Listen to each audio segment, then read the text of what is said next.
أعوذ بالله من الشيطان الرجيم. بسم الله الرحمن الرحيم. عما يتساءلون عن النبأ العظيم الذي هم فيه مختلفون.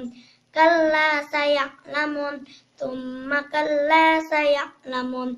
ألم نجعل الأرض مهادا والجبال أوتادا وخلقناكم أزواجا وجعلنا نومكم سباتا وجعلنا الليل لباسا وجعلنا النهار معاشا وبنينا فوقكم سبعا شدادا وجعلنا سراجا وهاجا وأنزلنا من المعصرات ماء ثجاجا لنخرج به حبا ونباتا وجنات ألفافا.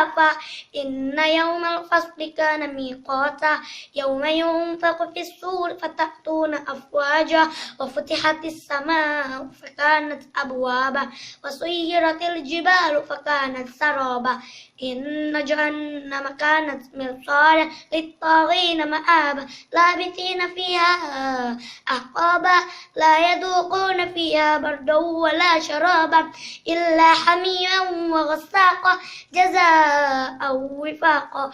إنهم كانوا لا يرجون حسابا وكذبوا بآياتنا كذابا وكل شيء أحصيناه كتابا فذوقوا فلن نزيدكم إلا عذابا.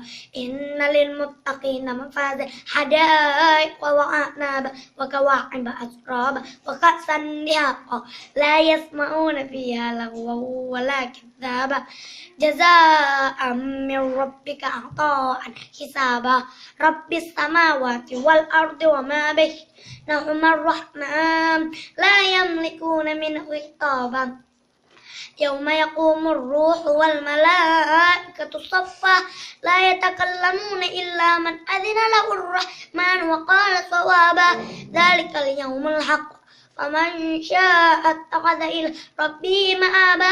إنا أنذرناكم عذابا قريبا يوم ينظر المرء ما قدمت يداه ويقول الكافر يا ليتني كنت ترابا.